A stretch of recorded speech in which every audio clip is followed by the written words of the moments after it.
Hello, hello, hello, and welcome back to This Is Me Attitude Podcast with me, your one and only host, Rachel Nelson, just a girl in her 20s, trying to figure this crazy life out and bring you along the way every single step of the way. And today is no different as we dive in to a great conversation.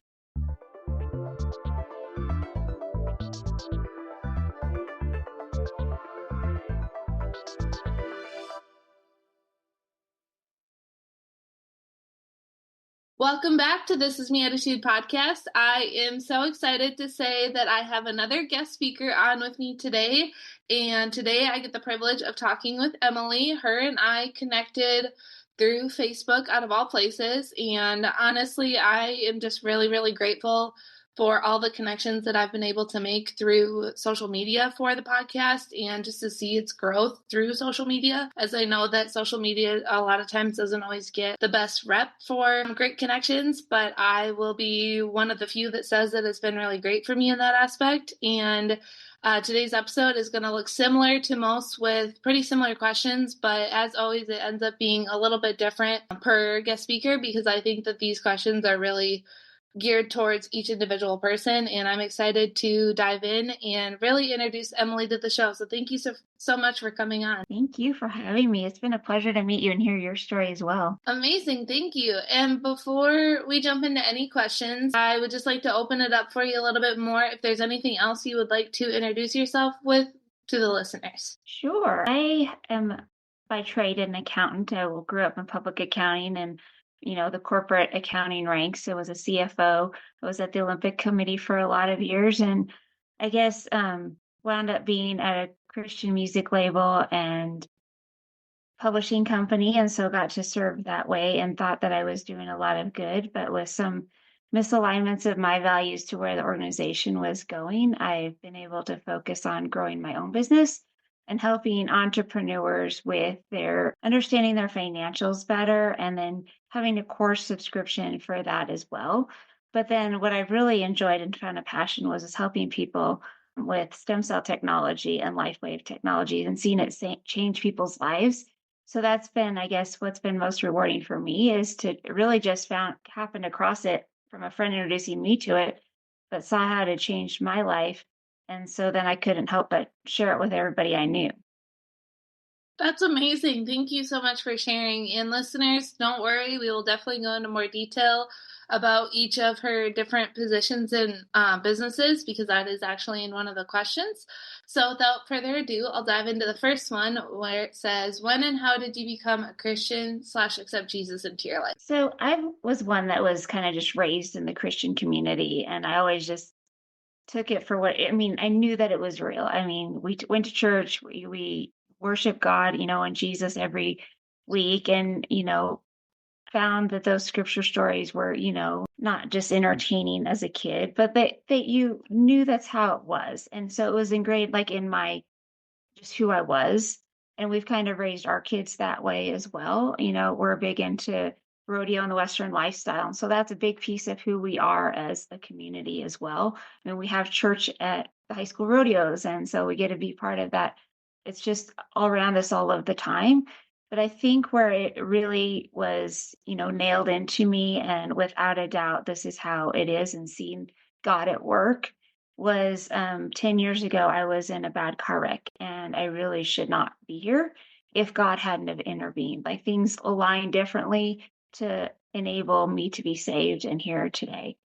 So that was, I think, not that it's not hard and wondering why God put you through that, why you're sitting in the hospital for 2 months and don't know if you're going to walk again, but learning how to get over that also, and seeing it as the blessing of that he did save me, and what am I supposed to do now that he let me live, and he, didn't take me to the heaven yet. Thank you for sharing that, as I know that's not obviously fun part of the story, but as you said, that you can definitely see God working through it, and being able to grow up in faith, I think, is really encouraging for the listeners and for myself. The fact that you saw in a really hard time that there was good of it, and the fact that God kept you here for a purpose, and to see that that is continuing to grow, I think is very encouraging. So listeners, I hope you take the encouragement as well.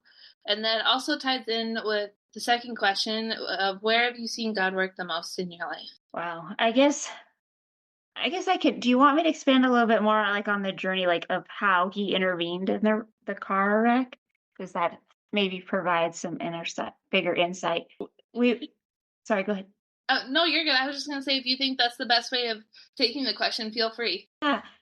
So I was in a head-on collision, but I didn't have my seatbelt on because my kids had asked for their blanket or something, said. But this gentleman that I learned years later was a fire chief and in between two jobs and was just helping out some friends at like a little nursery where they raise trees and stuff and was going the wrong way to work, like completely out of his way. And saw my son, who was 5 at the time, he got out of his car seat, took the airbag out of my face, got his brother unbuckled, and then climbed up on the roof and was flagging down help. And his name's B Jack, they call him. Saw Cameron on top of the car flagging down help. And so he was the first one there. And he had a radio on, obviously, from being a fire chief, and it called dispatch for a helicopter. And they said, well, you're not the responding officer, so I'm sorry that we can't send the helicopter. We have to wait for the responding officer to get there. And the responding officer heard the radio and said, if that's Captain Jack, you send the helicopter.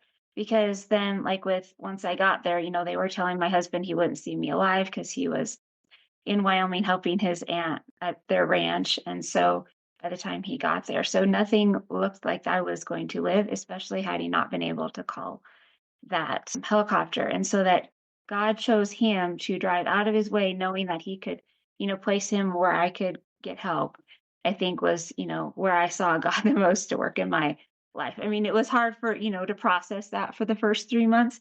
Well, and even it wasn't until like probably 3 years later that I even learned that about Brian and him taking that route. But really, I guess since that incident and how I've, come to know God better, it's seeing the blessings every day in my life. And that I wake up and I write down my blessings and what I am so grateful for. And that changes every day. And I think that that's been changing how I look at my day and to start with a grateful heart. And it can be just even the abundance that you have around you, like the green grass or the meadow lark that are chirping, because that's my favorite sound to go out to in the morning.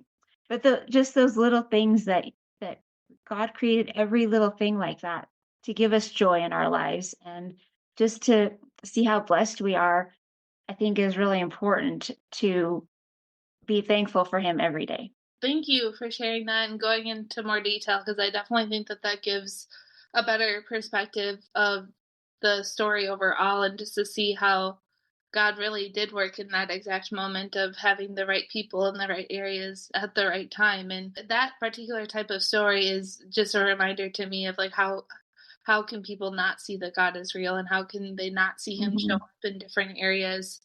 And I also want to say thank you for having the courage to share your story too, because I know that, like I said earlier, that's not obviously a fun part of it, but I do think that it helps others hear it and knowing that it doesn't matter of how big of a situation it could be or how small of a situation you think you could be in, that God does do things on purpose. And to hear that your son at only 5 years old did that much, like that's Yeah. I I don't think I would have been able to do those things at 5 years old. I Definitely. don't remember any of it. So I'm going off like what they've said, and they wanted to give him like a medal and all of this. But at the end of the day, my husband we didn't feel like that was necessary because like that's how God told him to handle it, and that's who he is. He like that he takes charge and can be that person to just get things done.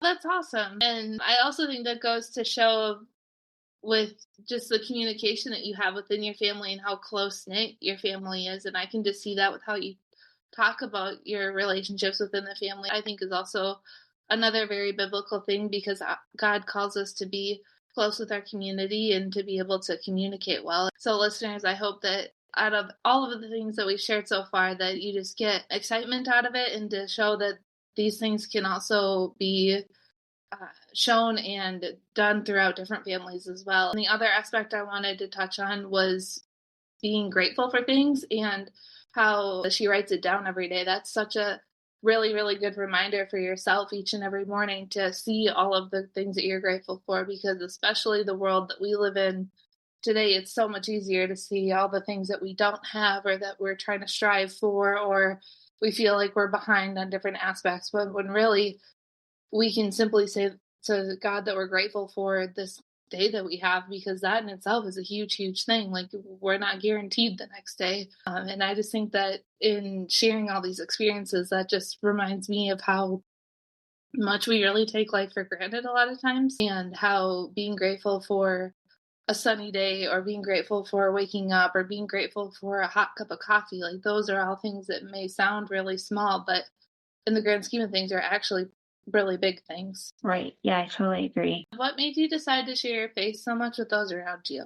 I guess it's that through the networking I've done for my businesses, that I'm on a couple of TV shows as well, but that like is totally out of my comfort zone. That I'm actually recording them this week, but it's because I had people that were going through similar journeys that they said you need to share your story because you don't know if it could change somebody else's life. Like that because of what I've gone through, spending, 2 months in the hospital and, not knowing if you're going to walk again, but then being able to get back and ride my horses and to do those things in the strength that you don't know that there's maybe somebody that just needs to hear that it can be done. And I'm not saying like I'm Wonder Woman or anything that I did this and you could be like me. It's more of that, through Christ, all things are possible, and that He gives us strength to do those things. And that if I can be that, beacon of hope or, just an example to somebody going through a hard time, then it's worth it to share where I can and to make that difference to somebody. Yes, yes, yes, yes. I agree 100%. The fact that our testimonies and the things that we've been through need to be shared. That's what helps grow other people's faith in God, and that's what helps bring more and more people to the Lord. And honestly, that's a big reason of why I have this podcast, is to one, either help people come and find God, or to grow their relationship with Him. And that just is another really, really good reminder. So listeners, I hope that if you are a believer and you maybe think that your story is too small or you haven't gone through anything significant, it still is worth being shared. It's still worth telling your neighbors, telling your friends, telling whoever God is putting in front of you, because there's a reason that He is putting those particular people in front of you. That might mean that you are simply planting a seed and being able to help that person move forward in their direction towards God. It might take a person like 20 different conversations and 20 different people to fully come to the Lord, or it might just take one really big conversation with one person. It's really completely different per person, and for us to have the obedience and the boldness to share our stories is helping in that as well. What would you tell others that might be going through a similar hard season or watching their life or something in it turn upside down? This is that Jesus gives us strength and that God knows that we're never alone when we have God, pray to God, and that we know that, just to have continue faith every day, because that's how things happen is through faith and prayer and knowing God more and just relying on that relationship with Jesus to bring things, give you strength. So I can share another quick story that it just strengthens my belief in God every day too. But my sister is a doctor and she was just working on another patient in a room. And this other patient comes walking in the room who was, they had him in a coma because he was near his end of his life. And he had woken up and taken all of his IVs out and was dripping blood all over and comes in and says, "Are you Laura?" And she says, "Yes, I'm Laura." And he describes to her that he's like, "Well, I need to tell you something important." And she's like, "Okay." Like they're just trying to get him sat down and, the bleeding to stop from his IVs and stuff. And he's like, "You cannot quit." And she had had a lot of hard battles. She works at an ER where they've had, guns pulled on her. She had somebody shoot out his brains in front of her. Another, I tried to take her out in a garage because she had called child services. I mean, so she had had a lot of strains of, and she works in a nice like hospital in Loveland, Colorado. It's not like it's downtown Denver. But this gentleman is saying, "Clarence told me that you cannot quit." And he's like, "I met Inez and she's the nicest lady ever, but Clarence is very firm that he needs you not to quit what you're doing and saving people." And so they get him all back to bed. And then, the doctors and nurses with her are like, what is he talking about? And she's like, Clarence is my grandmother, and Inez was my grandmother that died when I was young. And so that, that there's that crossing over, that God sometimes has to take that drastic step to communicate plans to people and to see the good that they're doing and the path that they're on, even when you're frustrated and thinking about taking another path. And so I would offer that to people as well, to know that he's always watching out for you and sending, angels to intervene when he has to keep you on the straight, the path that he sees for you. It was then after they got him back to bed, he died that night. So that he had crossed over and had that communication with my grandma and grandpa, because those aren't common names by any stretch of the imagination.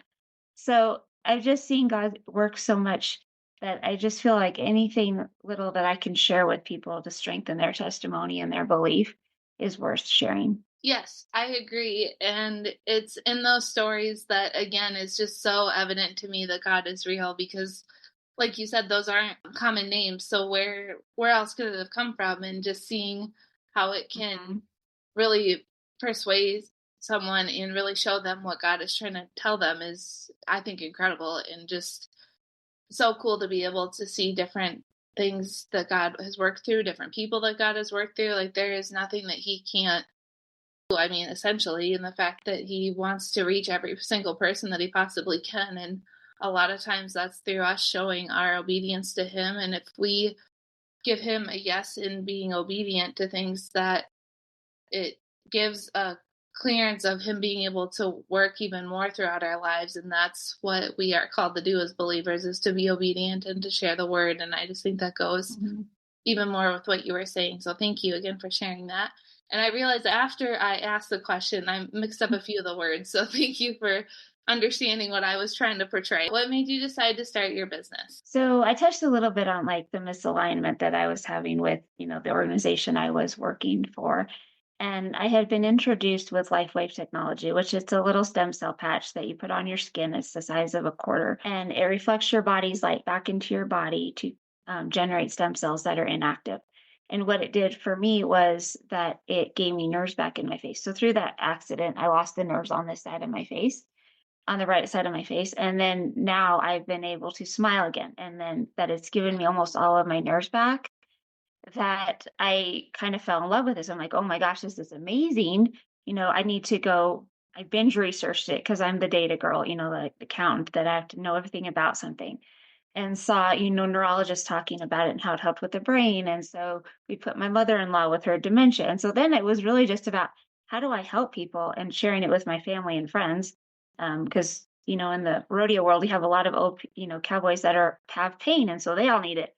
And so just seeing how it has changed people, we were at a rodeo and we had our little friend, she's like 14, gets really bad migraines and she can't compete. If she gets one, she's thrown up in her trailer all day and can't leave the bathroom. And that we were able to put those on her and that she was able to compete. And so I guess when I saw that step back, I'm like, I'm actually making a little bit of money, but it wasn't ever about the money. It was about sharing a product that I've seen help people, and that maybe God gave me this for a reason, to help people, and just sharing it. And so that's when I was like, I look back over my career and I really enjoyed building teams and promoting people, getting them the skills they need to succeed. And so I was like, why not do it with this company that we get to help people? And so I guess that's how I transformed and left the corporate world to do something that was like on my own terms, that I had financial and, time freedom to do, enjoy our horses and train colts and the kids and the schools and all of that stuff. But at the same time, help people, have their own financial journey of independence as well, all with helping people with their health. Those all sound like awesome aspects to it. The fact that it's financial help, the fact, or growth, I should say, and the fact that it's helping Mhm. with health, and that it sounds like a really awesome product. I'm excited to learn more about it because I know that honestly, I mean, each person that's listening to this podcast episode probably knows someone that it could benefit. And that's very similar to how I got started in my business with the water ionizers, as I saw the product work. And once you see something work, Yeah. that it changes a lot of things because you're like, oh my goodness, this is so exciting. Like, I just want to share it with others. And I really like how you mentioned that the money wasn't the first thing that you thought of, because at that point you were just seeing how great of a product was, and to be able to have that big of it to work on you. I think there's a better way of saying that, but for you to see the yourself, I think is the exciting part, because then when you're talking to people, you're not like BSing your way through, for lack of better words. You actually have proof. For some reason, Yeah. my brain was not wanting to put sentences together. What is your favorite part about church overall or individual services? I think it's the community that comes with it. Um, like I said, we're, in the rodeo industry and world. And so we get, people that we know really well and the community around us that, all the kids are gathered together that they're, and those are like the best friends that they grow up with. It's not the kids at school, it's the kids they see at the rodeos every weekend. And that then, they're having that worship in the morning before they start Sunday and competing for that day. And so, um, I like it too that then the sermons are not, the services are geared towards relating, God's message to like the rodeo world. So the kids understand it and can apply it in their life as well. So that's, I think, my favorite part about, our community and the services that we attend. Awesome. And I just think it's so cool how you guys are in the rodeo. And I grew up going to different rodeos and watching, and I always thought it would be cool to be the ones that are competing. So to be able to talk with somebody that has that part of their life, I think is just a very fun and interesting aspect of it, because you don't meet a lot, at least where I'm at, I don't meet a lot of people that are in that industry, and seeing how it is very much a lifestyle, and the fact that you, like you said, you're gone every single weekend or a lot of weekends out of the year, and being able to connect with Mhm. those that can relate to that also while being able to go to church, I think is just so cool. And And it's really the lifelong friends, that my husband and I grew up doing it in different areas. But then now our friends that we were growing up with, now they're our kids are doing it together. So it's like even a generational aspect that's fun to watch too. oh, that's awesome. And all the different connections. I Hmm. also wanted to add on to the community aspect of it as well, which it sounds like you were just mentioning that too, because going to church overall and having the community and having people around you is super beneficial, because we as believers are called to be around other believers to just have that community. And it's easier to continue to believe, to continue to follow what God wants you to do while you're in a community, compared to if you're by yourself, because then you have those people to lean on when you're struggling or when things are going really, really good. And I can definitely see that within what you're talking about the rodeo Hmm. community overall. Yeah. And it goes even down to little things like, every rodeo, like wherever it is in the country, it starts the performance off with the prayer and the national anthem. And so, to see the respect that that whole industry puts in God is, makes you think like you're in the right place every time that you show up to a rodeo as well. I forgot about that aspect. Thank you for adding that in there, because I think that shows, like you said, the respect of it. And it's exciting to me to hear that there's Hmm. still big communities and Christians out there that aren't afraid to show their faith, because that's again what we're called to do, and it's become harder and harder in our world, I've seen. Unfortunately. But I think it's also showing that we as Christians just need to be more strong in our faith and being able to share these Hmm. things. And that's again another reason why I have the podcast, is to be strong in faith and to be able to share it with as many that get to listen to these episodes, and that it can go out to more and more to be able to encourage. I think that that's what communities like that as well are doing too.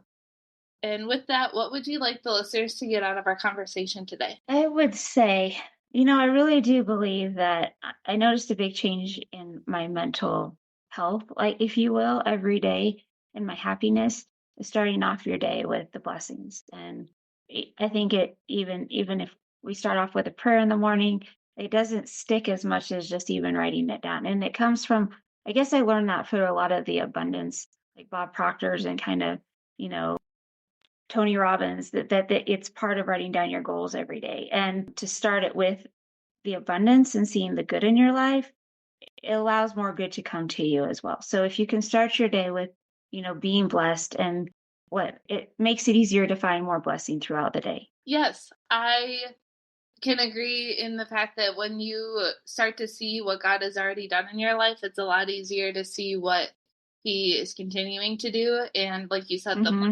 that continue to show up more and more. With that, I just always encourage listeners and anyone out there that all of that does come from God. That's not something that we can really do on our own. And that is just very exciting to me to see how disconnected we are each and every day, and that it is a daily thing to remember, okay, now today I'll write what God has brought for me already again, and again tomorrow, and again tomorrow. And it's just exciting to see Yes. how each day you could write maybe the same things, or each day you could be coming up with completely different things that are Different. Yeah.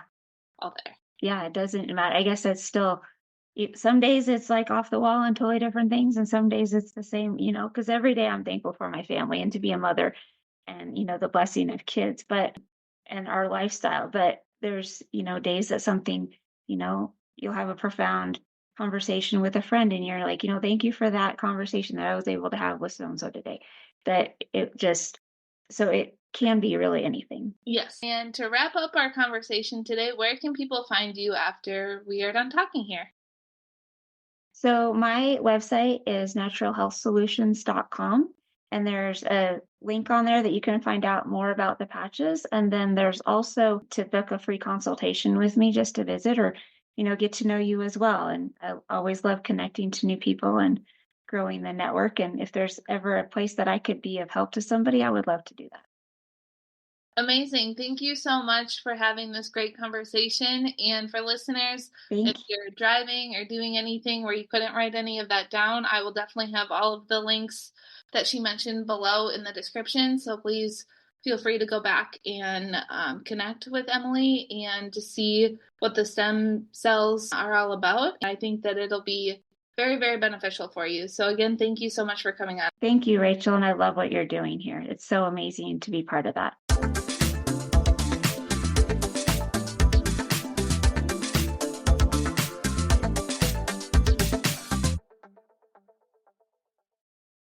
And just like that, we're at the end of another amazing episode. I first want to say a huge thank you to you, the listener, for coming in and listening to hear what we have to say on This Is Me Attitude podcast. I also want to say a huge thank you to Emelie for being this week's guest speaker and having the incredible conversation with me that she did. I truly hope that these episodes and these conversations and every single time I bring a guest speaker on, that it is helping you in growing your relationship with the Lord. Also, I want to remind you that we have our email list. That's right. The podcast is now on its own email list. And an even better part of it, when you subscribe to the email list, you get a free gift from myself. This free gift is 10 steps in helping you grow in your relationship with the Lord. These are 10 steps that I have done personally and have truly helped me. And I truly pray and hope that they help you as well. I also want to remind you that we have an Instagram page as well, and that is at This Is Me Attitude Podcast. This is for you to be able to share with us what your favorite parts were and to share it with your friends and family in stories or in posts, whatever works the best for you. And like I say at the end of every single episode, never, ever, ever forget, God loves you.